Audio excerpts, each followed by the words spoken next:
Muy buen día, bienvenidos una vez más.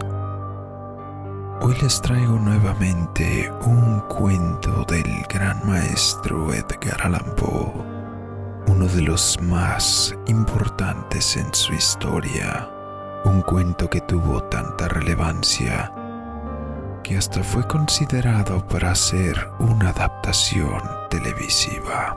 Esto es Historias y relatos en el umbral de la noche.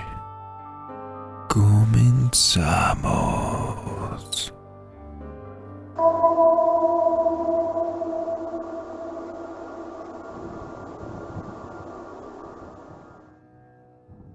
La caída de la casa Usher, por Edgar Allan Poe.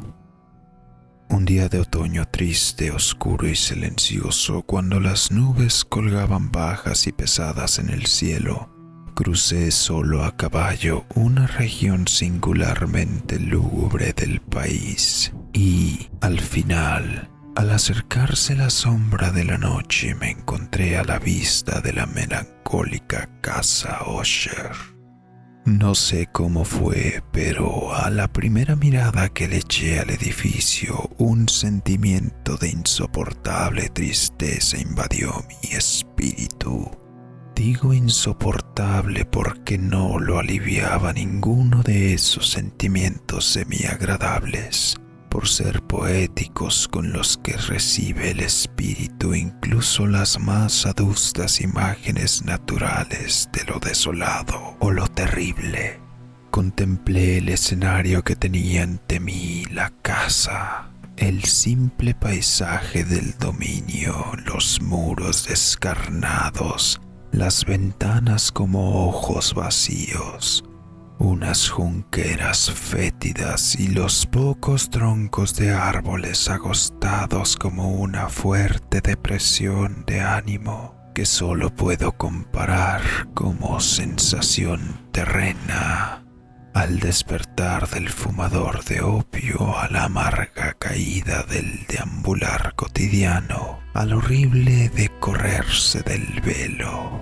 Era una frialdad, un decaimiento, un malestar del corazón, una irremediable tristeza mental que ningún aciate de la imaginación podía desviar hacia ninguna forma de lo sublime. ¿Qué era? Me detuve a pensar. ¿Qué era lo que me desalentaba tanto al contemplar la casa Usher? Misterio insoluble, y yo no podía luchar con los sombríos pensamientos que se agolpaban en mi mente mientras reflexionaba. Me vi obligado a recurrir a la conclusión insatisfactoria de que mientras hay, fuera de toda duda, combinaciones de simples objetos naturales que tienen el poder de afectarnos de esta forma, el análisis de semejante poder se encuentra entre las consideraciones que están más allá de nuestro alcance.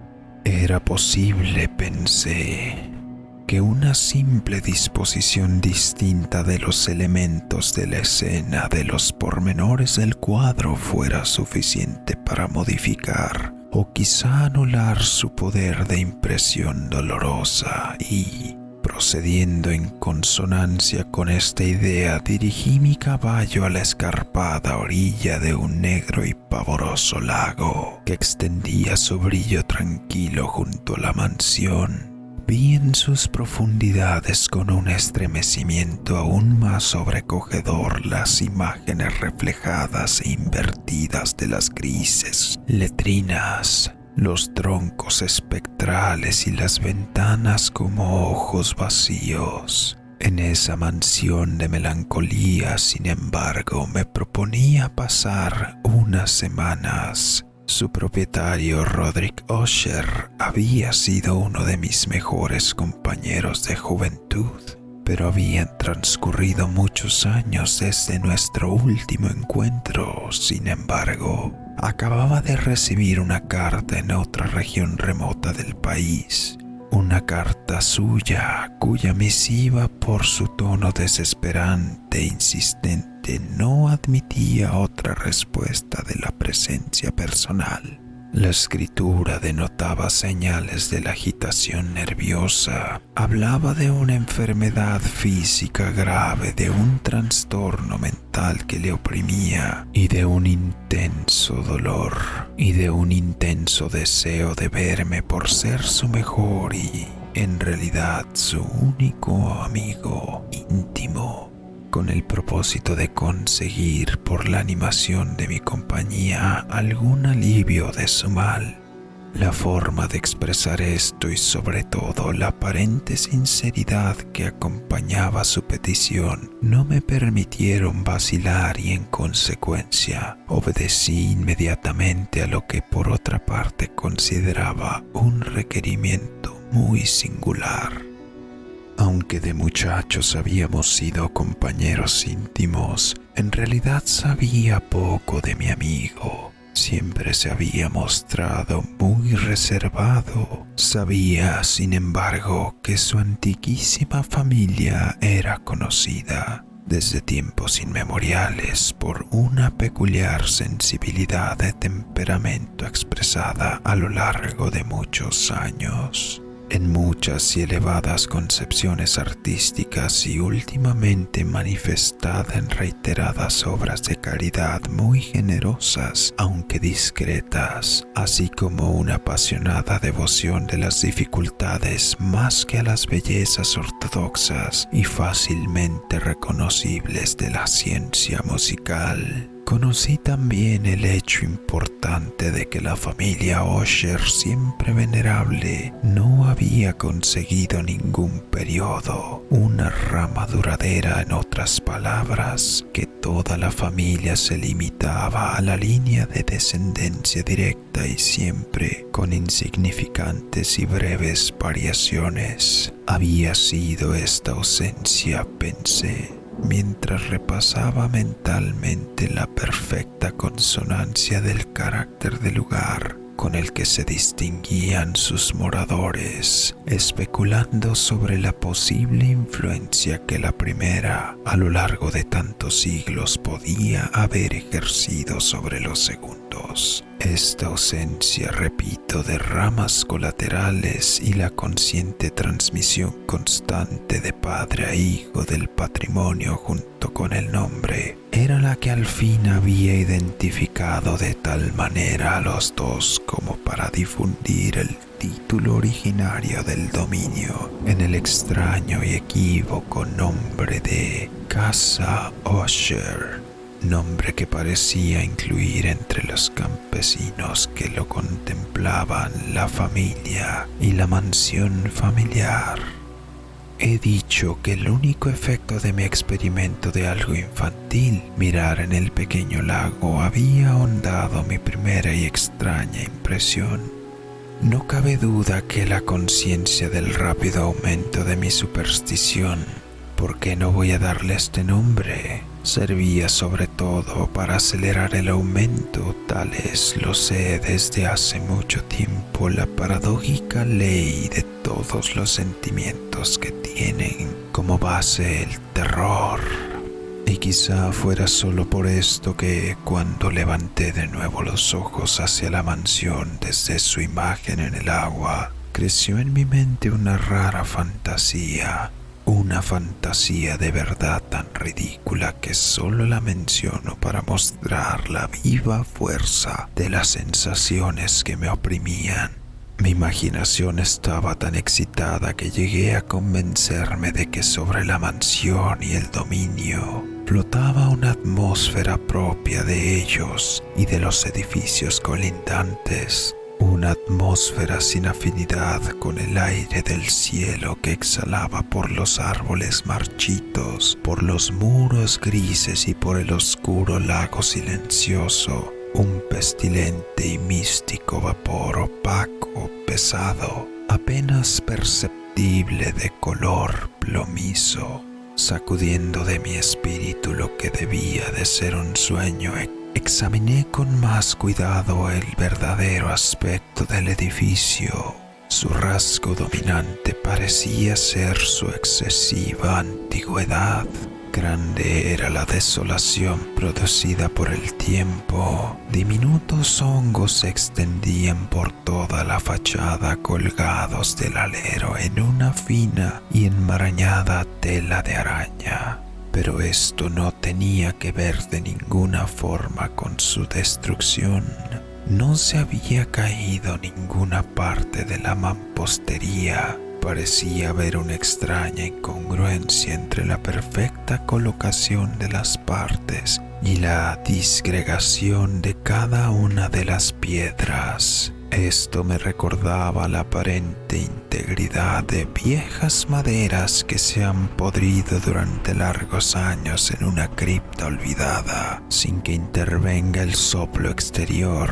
Aparte de este indicio de ruina general, la estructura daba pocas señales de inestabilidad. Quizá el ojo de un observador atento hubiera descubierto una fisura apenas perceptible que, extendiéndose desde el tejado de la mansión a lo largo de la fachada, cruzaba el muro en zigzag hasta perderse en las tenebrosas aguas del lago. Mientras observaba estas cosas, cabalgué por una corta calzada hasta la mansión. Un criado que aguardaba tomó mi caballo y entré en la bóveda gótica del vestíbulo.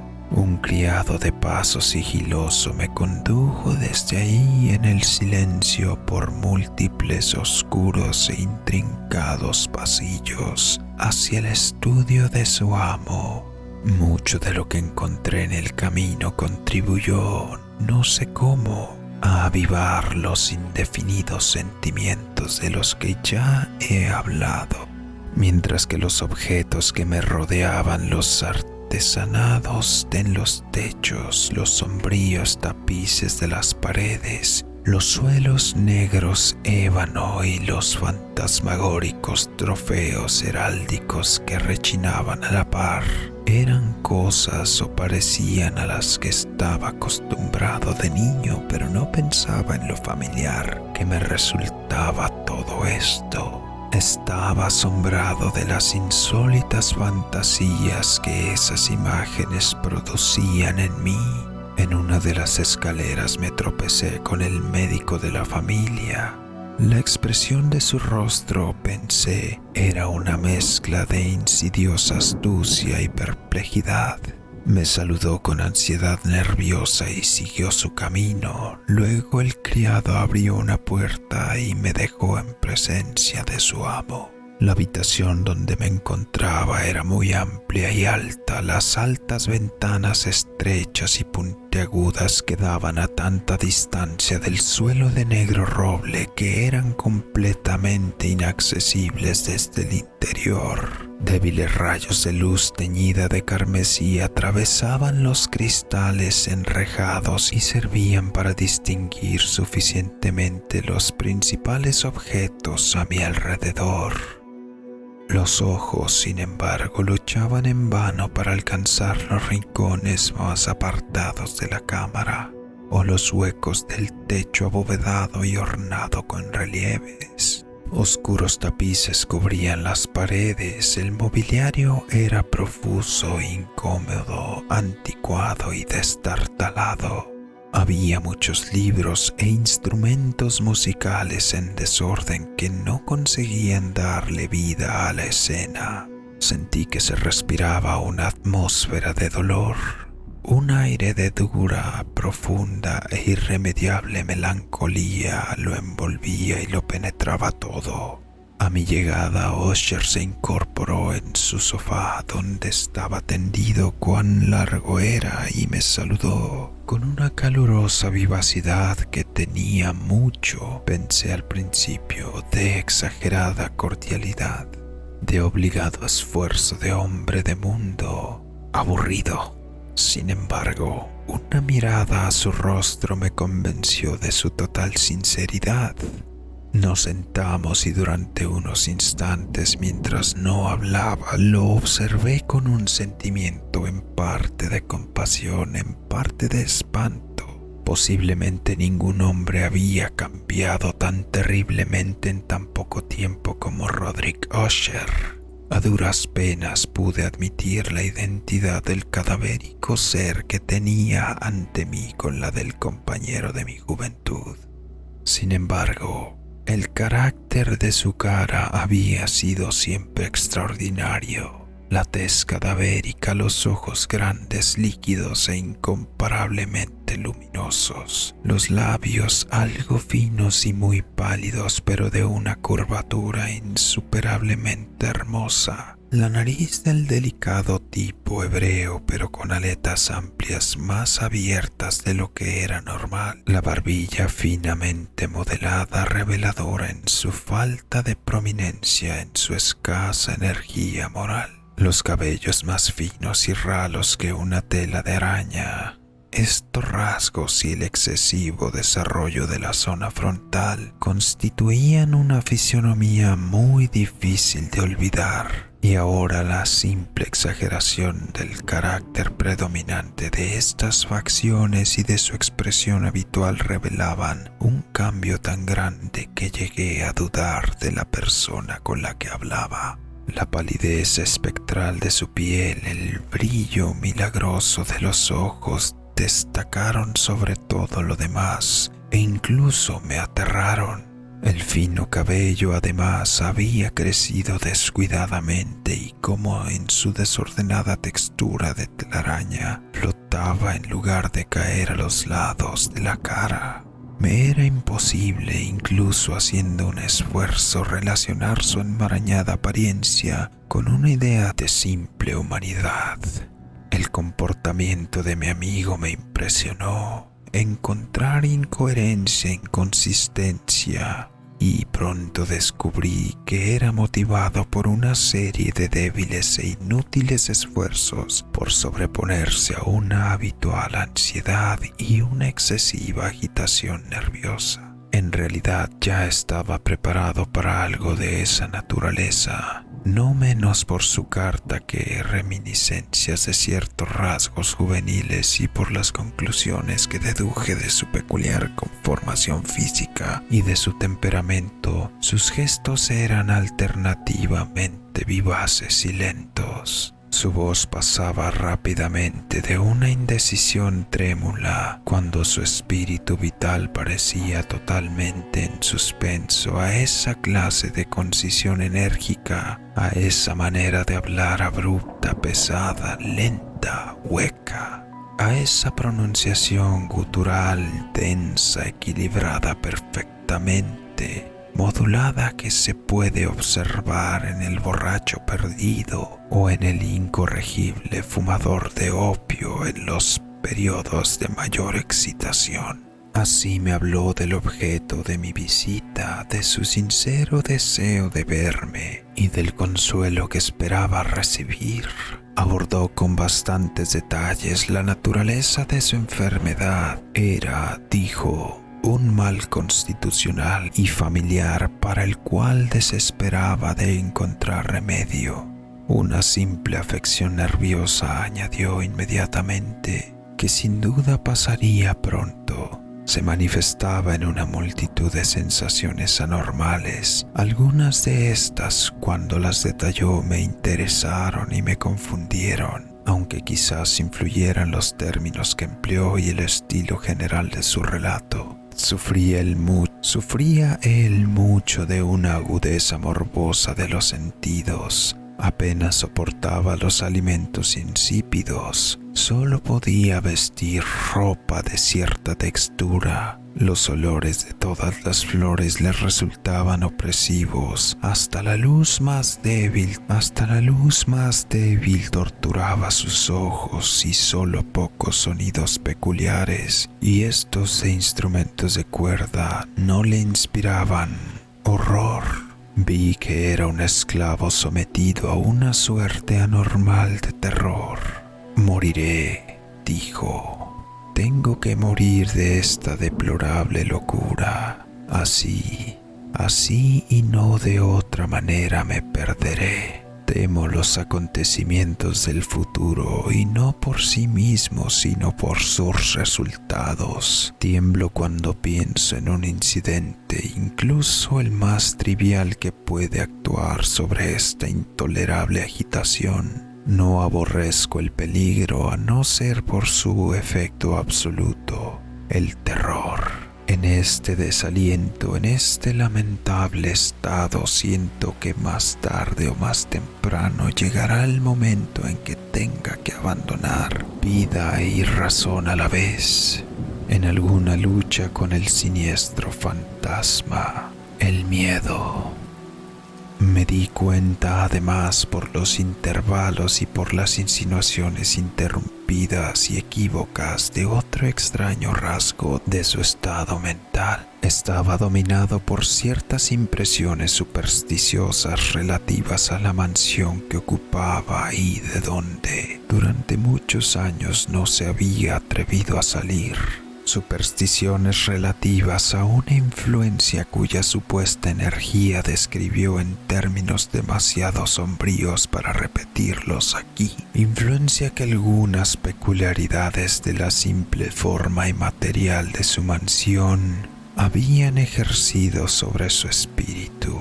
Decía, a fuerza de soportarlas durante mucho tiempo, efecto que el aspecto físico de los muros y las torres grises y el oscuro lago que en estos se miraba había producido a la larga en la moral de su existencia.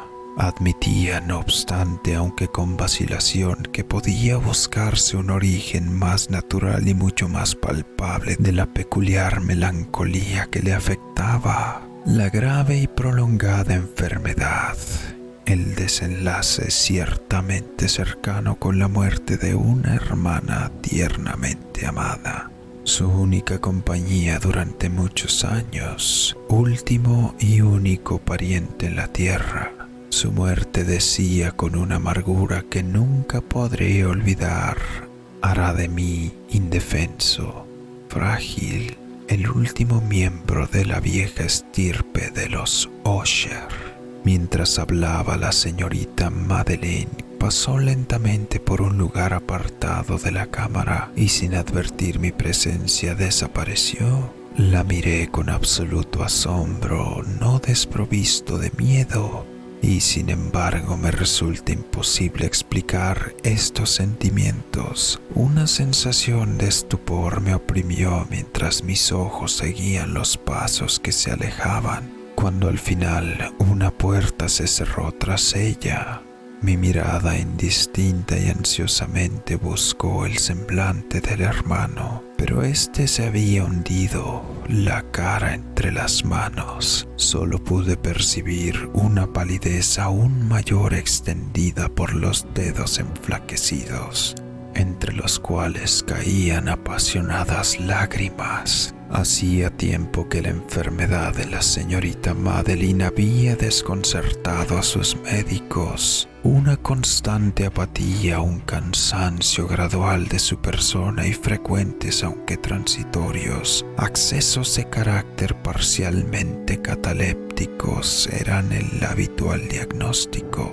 Hasta entonces había resistido con firmeza la opresión de su mal y se había negado a guardar cama, pero a la caída de la tarde de mi llegada a la casa se rindió, tal como me contó su hermano esa noche con inexplicable agitación, al aplastante poder destructor, y supe que la rápida visión que había tenido de su persona probablemente sería la última, ya que nunca más volvería a ver a la dama, por lo menos en vida. Después, durante varios días, ni Usher ni yo mencionamos su nombre. En este tiempo estuve ocupado en vehementes intentos para aliviar la melancolía de mi amigo. Pintábamos y leíamos juntos, o yo escuchaba como en un sueño las extrañas improvisaciones de su conmovedora guitarra.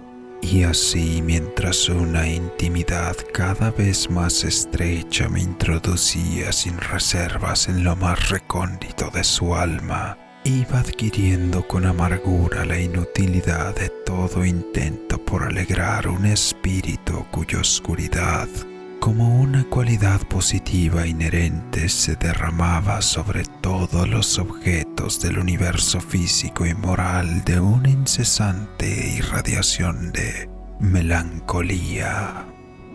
Siempre guardaré en la memoria las muchas horas solemnes que pasé a solas con el dueño de la casa Osher. Sin embargo, no conseguiré comunicar una idea del carácter exacto de los estudios a las ocupaciones en las cuales me envolvía o cuyo camino me enseñaba. Una irrealidad excitada, enfermiza, arrojaba un resplandor sulfúreo sobre todas las cosas. Sus largos e improvisados cantos fúnebres resonarán eternamente en mis oídos.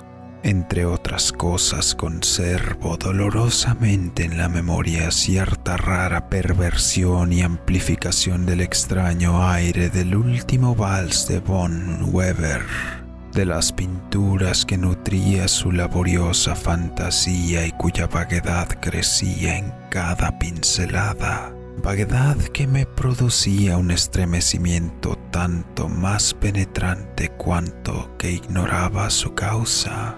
De esas pinturas sería inútil que intentase presentar algo más que la pequeña porción que comprendía entre los límites de simples palabras escritas. Por la absoluta sencillez, por la desnudez de sus diseños, atraían la atención y la subyugaban. Si alguna vez un mortal pintó una idea, ese fue Roderick Usher.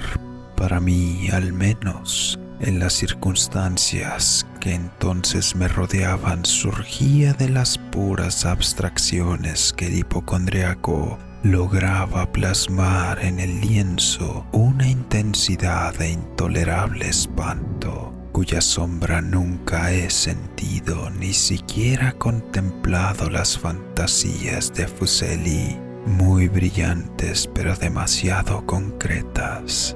Una de las fantasmagóricas concepciones de mi amigo, que no participaba con tanto rigor del espíritu de abstracción, puede ser esbozada, aunque de una forma muy indecisa, débil con palabras. El pequeño cuadro representaba el interior de una bóveda o túnel muy largo, rectangular, con paredes bajas, lisas, blancas, sin interrupción ni adorno de ningún tipo. Ciertos toques accesorios del diseño servían para dar la idea de que una excavación estaba a mucha profundidad bajo la superficie de la tierra. No se veía ninguna salida en toda la vasta extensión, ni se percibía ninguna antorcha ni ninguna otra fuente artificial de luz. Sin embargo, flotaba por todo el espacio una ola de intensos rayos que bañaban el conjunto con un resplandor inadecuado y espectral. Ya he hablado de ese estado morboso que hacía intolerable al paciente toda música. Si exceptuamos los efectos de unos instrumentos de cuerda, quizá los estrechos límites en los que se había confinado con la guitarra dieron origen en gran medida al carácter fantástico de sus realizaciones. Pero no se puede explicar de esta manera la fogosa facilidad de sus géneros musicales.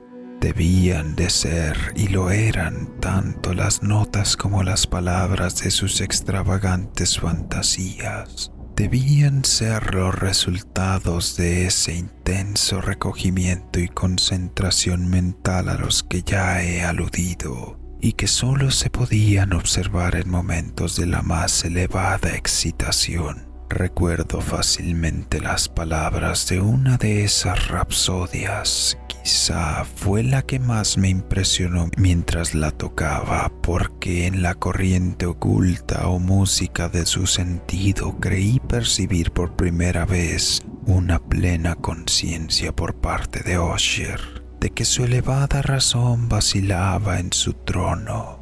Los versos que tituló El Palacio Encantado decían poco más o menos así: En el más verde de nuestros valles, habitado por los ángeles buenos, antaño un bello y majestuoso palacio, un radiante palacio alzaba su frente.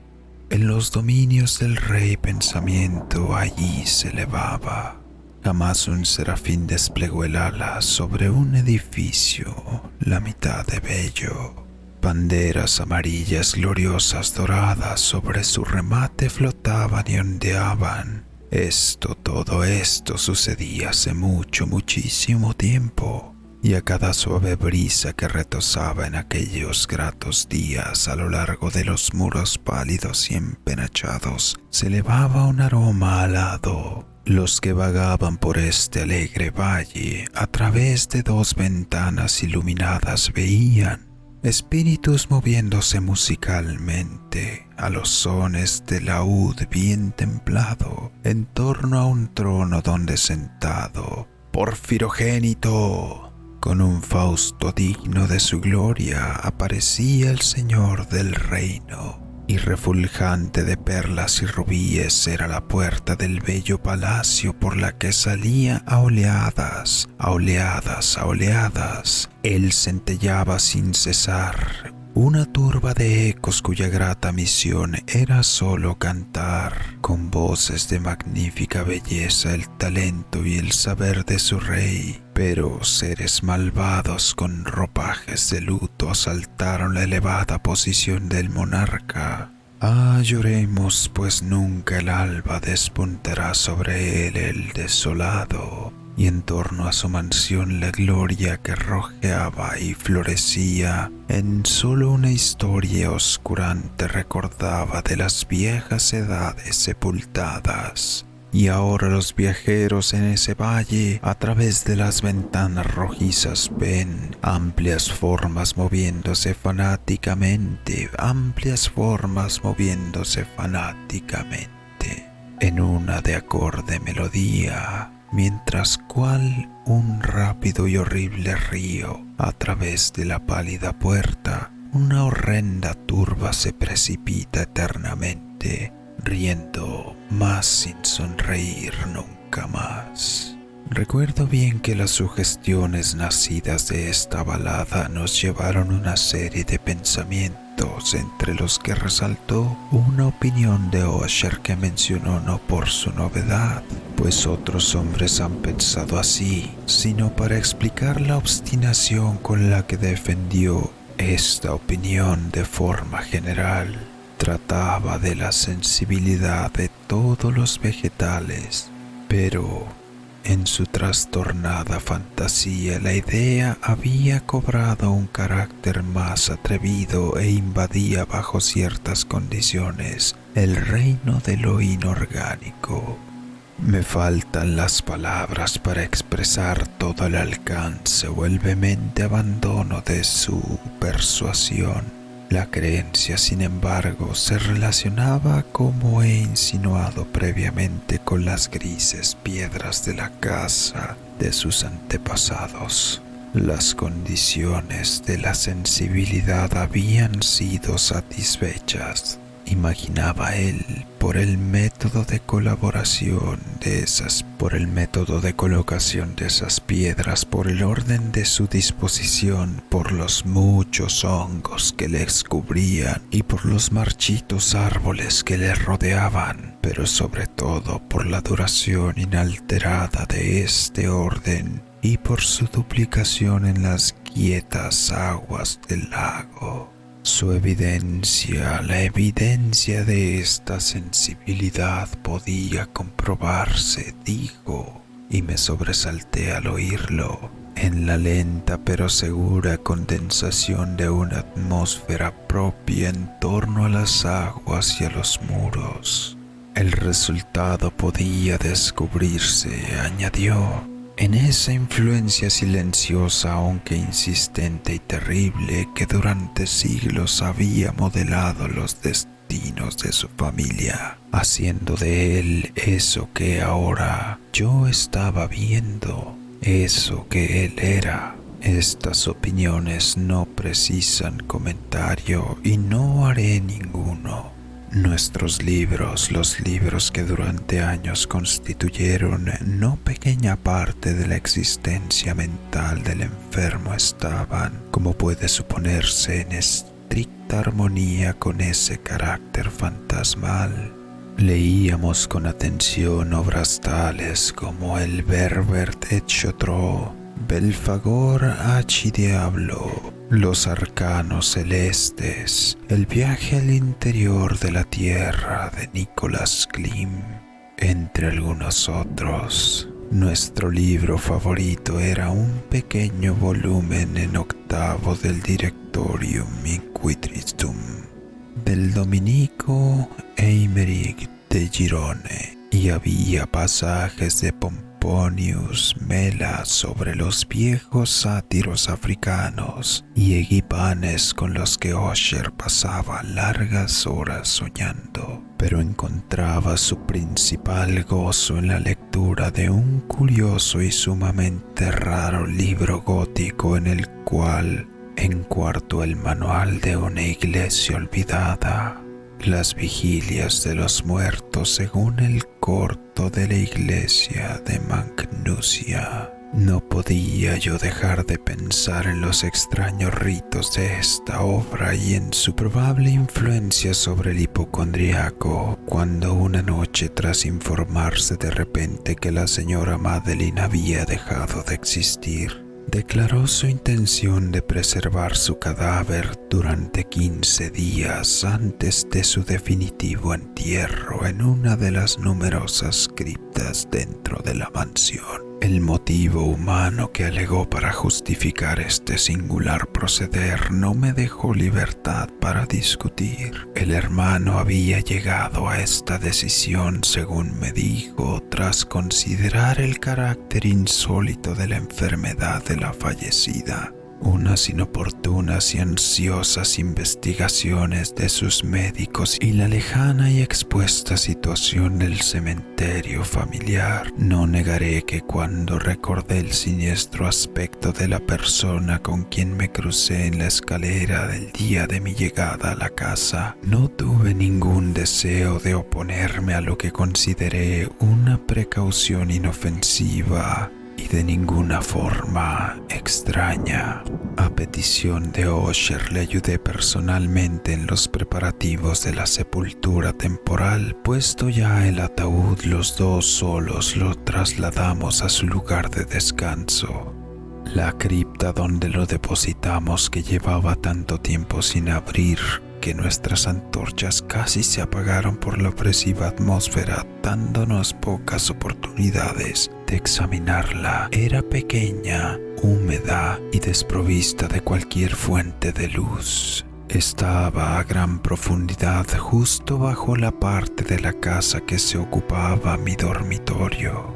Al parecer había sido utilizada en remotos tiempos feudales con el siniestro uso de mazmorra, en días más recientes como almacén de pólvora o de alguna otra sustancia altamente combustible, pues una parte del suelo y todo el interior de un largo pasillo abovedado por donde pasamos para llegar ahí estaban cuidadosamente revestidos de cobre. La puerta de hierro macizo también estaba protegida de ese metal. Su enorme peso al moverse sobre los goznes producía un chirrido agudo, insólito. Después de dejar nuestra fúnebre carga sobre caballetes en ese lugar de horror, retiramos parcialmente a un lado la tapa, aún suelta del ataúd, y contemplamos la cara de la muerta. Un asombroso parecido entre el hermano y la hermana fue lo primero que me llamó la atención, y Ussher, adivinando quizá mis pensamientos, murmuró unas palabras por las que supe que la difunta y él eran gemelos, y que entre ambos siempre había habido simpatías casi inexplicables. Pero nuestros ojos no se detuvieron por mucho tiempo con la muerta, pues no podíamos contemplarla sin miedo. El mal que llevara a la señorita Madeline a la tumba en la fuerza de la juventud había dejado, como es corriente en todas las enfermedades, de carácter estrictamente cataléptico, la burla de un leve rubor en el pecho y la cara y esa sonrisa sospechosamente prolongada en los labios que es tan terrible en la muerte. Volvimos la tapa a su sitio, la atornillamos y cerrando bien la puerta de hierro regresamos cansados a los aposentos algo menos lúgubres de la parte superior de la casa. Y entonces, transcurridos unos días de amarga pena, se produjo un notable cambio en las características del trastorno mental de mi amigo. Su porte normal había desaparecido, descuidaba o olvidaba sus ocupaciones comunes, vagaba de habitación en habitación con pasos apresurados, desiguales y sin rumbo. La palidez de su rostro había adquirido, si esto era posible, un color aún más espectral, pero había desaparecido por completo la luminosidad de sus ojos. El tono a veces ronco de su voz ya no se oía, y una vacilación trémula como si estuviera aterrorizado acompañaba sus palabras de forma habitual. Hubo momentos en que pensé que algún secreto opresivo dominaba su mente siempre agitada y que luchaba por conseguir el valor suficiente para divulgarlo. Otras veces, en cambio, me veía obligado a reducirlo a todo a las meras e inexplicables extravagancias de la locura, pues le veía contemplar el vacío largas horas en actitud de la más profunda tensión, como si escuchara algún sonido imaginario. No es de extrañar que su estado me aterra, que me contagiase. Sentía que se deslizaban en mí a pasos lentos pero seguros las extrañas influencias de sus supersticiones fanáticas e impresionantes. Al retirarme a mi habitación la noche del 7º u 8º día después de depositar a la señorita Madeline en la cripta, siendo ya muy tarde, experimenté de forma especial y con muchas fuerzas esos sentimientos. El sueño no se acercaba a mi lecho y pasaban hora tras hora. Luché para vencer con la razón los nervios que me dominaban. Traté de convencerme de que mucho, si no todo lo que sentía, era debido a las desconcertantes influencias de los lúgubres muebles de la habitación, de los tapices oscuros y los raídos que, atormentados por el soplo de una tempestad incipiente, oscilaban de un lado para otro sobre las paredes y crujían desagradablemente alrededor de los adornos de la cama. Pero mis esfuerzos resultaron inútiles. Un temblor incontenible invadía gradualmente mi cuerpo y al final se instaló en mi corazón un incubo, el peso de una alarma absolutamente inmotivada. Intenté sacudírmelo jadeando, luchando. Me incorporé sobre las almohadas y mientras miraba ansiosamente a la intensa oscuridad de la habitación, presté atención, no sé por qué, salvo que una fuerza instintiva me impulsó a ciertos sonidos ahogados indefinidos que llegaban a las pausas de la tormenta. A largos intervalos, no sé de dónde, dominado por un intenso sentimiento de horror inexplicable pero insoportable, me vestí deprisa pues sabía que no me iba a dormir esa noche e intenté salir del lamentable estado en el que me encontraba, paseando rápidamente de arriba a abajo por la habitación. Había dado así unas pocas vueltas cuando un suave paso de la escalera adyacente me llamó la atención. Pronto reconocí que era el paso de Usher. Un instante después llamó con un toque suave a mi puerta y entró con una lámpara. Su semblante, como de costumbre, tenía una palidez cadavérica, pero además había en sus ojos una especie de loca alegría, una histeria evidentemente reprimida en toda su actitud. Su aire me dejó pasmado, pero todo era preferible a la soledad que había soportado tanto tiempo, y hasta acogí su presencia como alivio.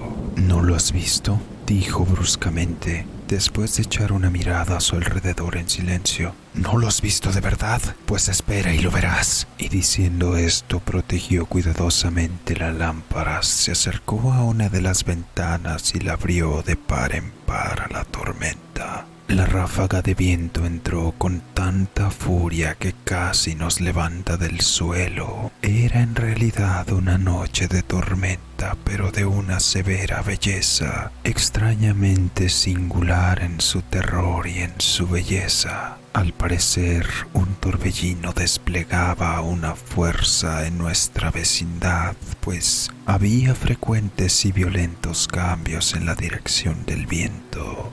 La excesiva densidad de las nubes tan bajas que casi oprimían las torres de la mansión no nos impedían ver la viva velocidad con la que acudían en todas partes, mezclándose unas con otras sin alejarse. Digo que ni siquiera su excesiva densidad nos impedía verlo, y sin embargo no nos llegaba un atisbo ni de la luna ni de las estrellas, ni se veía el brillo siquiera de los relámpagos. Pero las superficies de las enormes masas de agitado vapor y todos los objetos terrestres que nos rodeaban brillaban en una luz anormal de una gaseosa exhalación, apenas luminosa y claramente visible, que rodeaba la casa y la amortajaba. «¡No debes mirarlo! ¡No mires!», dije, estremeciéndome mientras con suave violencia apartaba a Usher de la ventana para llevarlo a una silla. Estos espectáculos te confunden, no son más que fenómenos eléctricos bastante comunes, o quizá pueden tener su origen en la miasma corrupto del lago. Vamos a cerrar esta ventana, el aire está frío y es peligroso para tu salud. Aquí tienes una de tus novelas predilectas, yo la leeré y tú escucharás, y así pasaremos juntos esta noche terrible. El antiguo volumen que había agarrado era Mad Thirst de Sir Lancelot Conning, pero lo había calificado de libro favorito de Ocean más por triste broma que por ser en serio, pues en realidad hay poco en su verbosidad tosca y falta de imaginación que pudiera interesar a la elevada e ideal espiritualidad de mi amigo. Era el único libro que tenía a mano y alimenté una vaga esperanza de que la excitación que en ese momento agitaba al hipocondriaco pudiera encontrar alivio, pues la historia de los trastornos mentales está llena de estas anomalías. Aún en las extremas locuras que iba a leerle debía haber juzgado en realidad la actitud exageradamente tensa y vivaz con que escuchaba, o parecía escuchar, las palabras del relato.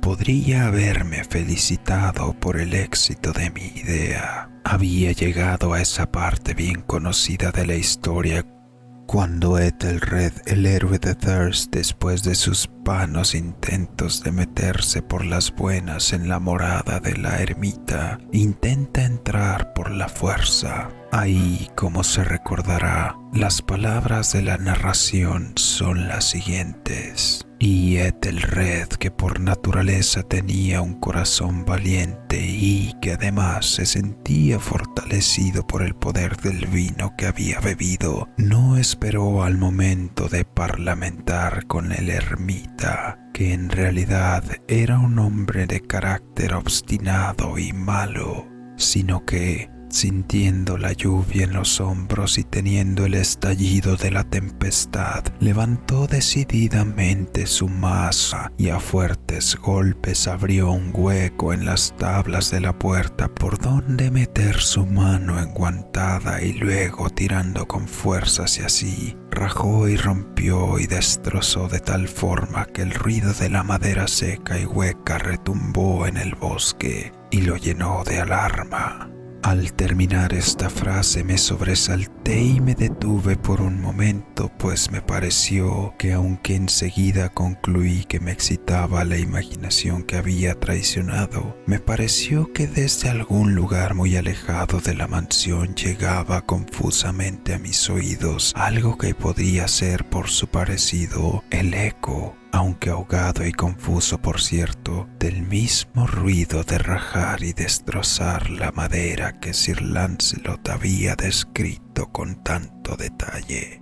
Fue sin duda alguna la coincidencia lo que me había llamado la atención, pues entre el batir de los marcos de las ventanas y los mezclados ruidos normales de la tormenta que seguía aumentando, el sonido en sí con toda seguridad no tenía nada que me interesara ni me molestara. Seguí leyendo la historia. Pero el buen campeón Ethelred pasó la puerta y se quedó muy furioso y sorprendido al no percibir señales del malvado eremita y encontrar, en cambio, un dragón prodigioso cubierto de escamas con lenguas de fuego, sentado en guardia delante de un palacio de oro con suelo de plata, y del muro colgaba un escudo de reluciente bronce con esta leyenda: quien entre aquí conquistador será, quien mate al dragón el escudo ganará.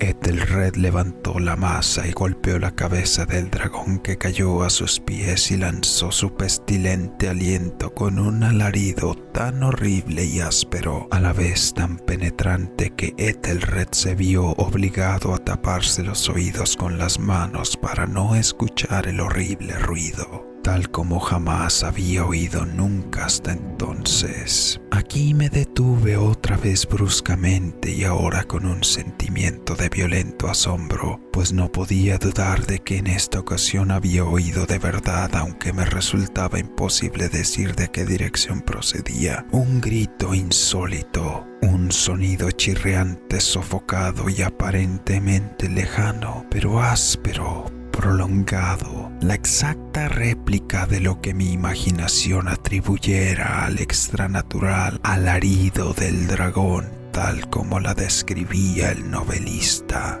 Oprimido como sin duda lo estaba desde la segunda y más extraordinaria coincidencia por 1000 sensaciones contradictorias en las que predominaban el asombro y el pánico, conservé sin embargo la suficiente presencia de ánimo como para no excitar con ninguna observación la sensibilidad nerviosa de mi compañero. No estaba seguro de que hubiera advertido tales sonidos, aunque en los últimos instantes se había producido una evidente y extraña alteración de su apariencia. Desde su posición frente a mí había hecho girar un poco su silla, de forma que ahora estaba sentado mirando hacia la puerta de la habitación, y por esto solo en parte podía ver yo sus facciones, aunque percibía que le temblaban los labios como si murmurara algo inaudible. Tenía la cabeza doblada sobre el pecho, pero supe que no estaba dormido porque vi que tenía los ojos muy abiertos y fijos. Cuando le miré de reojo,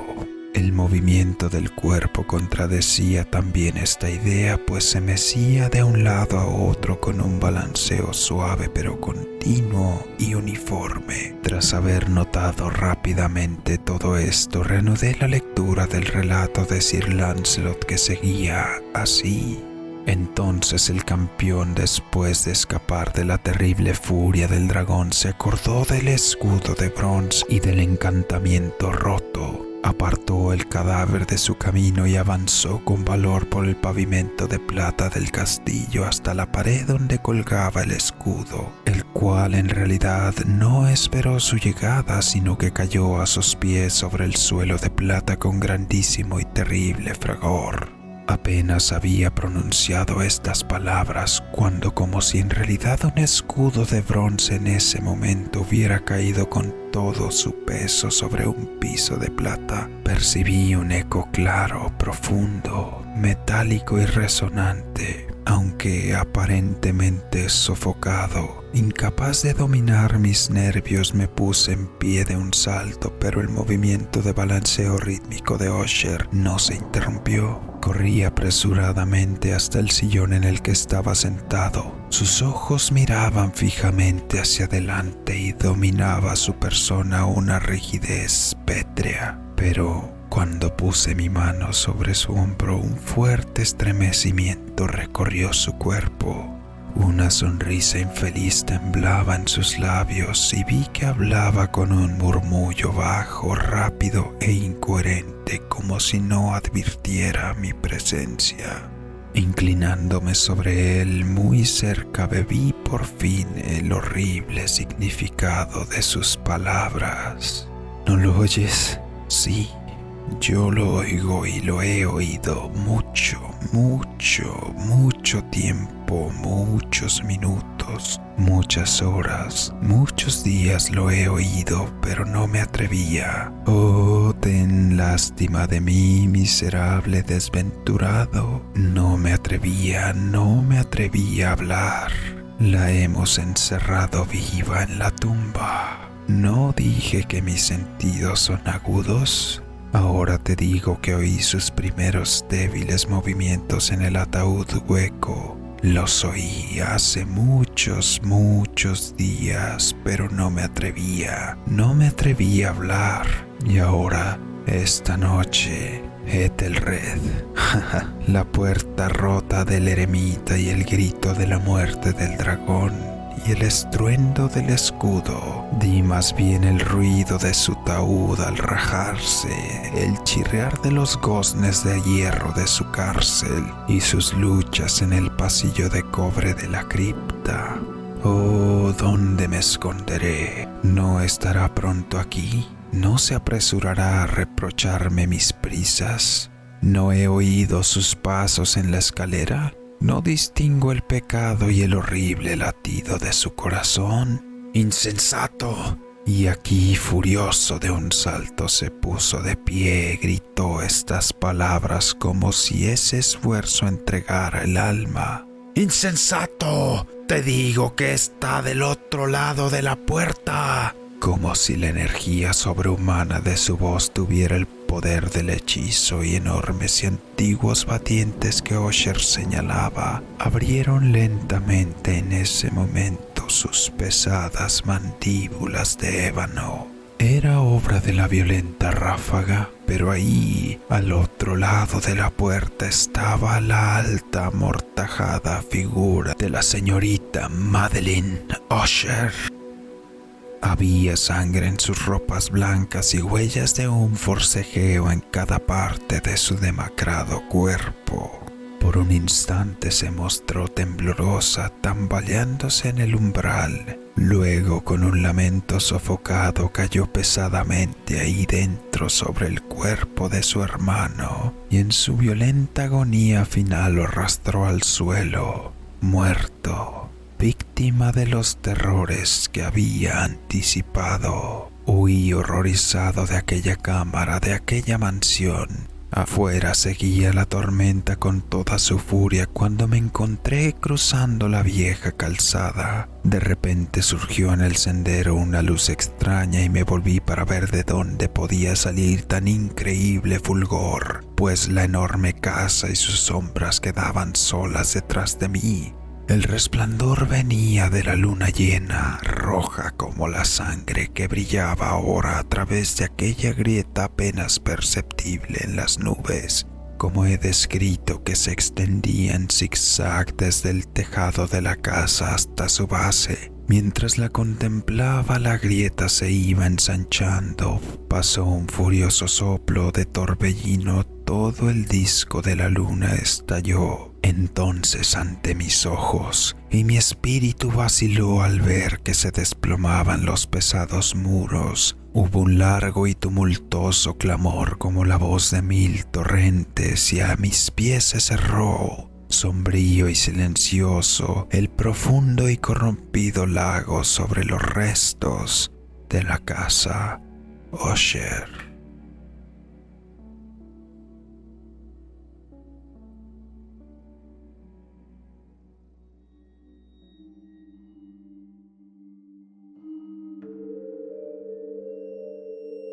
Si te gustó este tipo de contenido, no olvides suscribirte, darle un like y compartir. Activa las notificaciones para que no te pierdas nada de nuestro contenido. Yo soy Draco TRX. Muchas gracias. Nos vemos.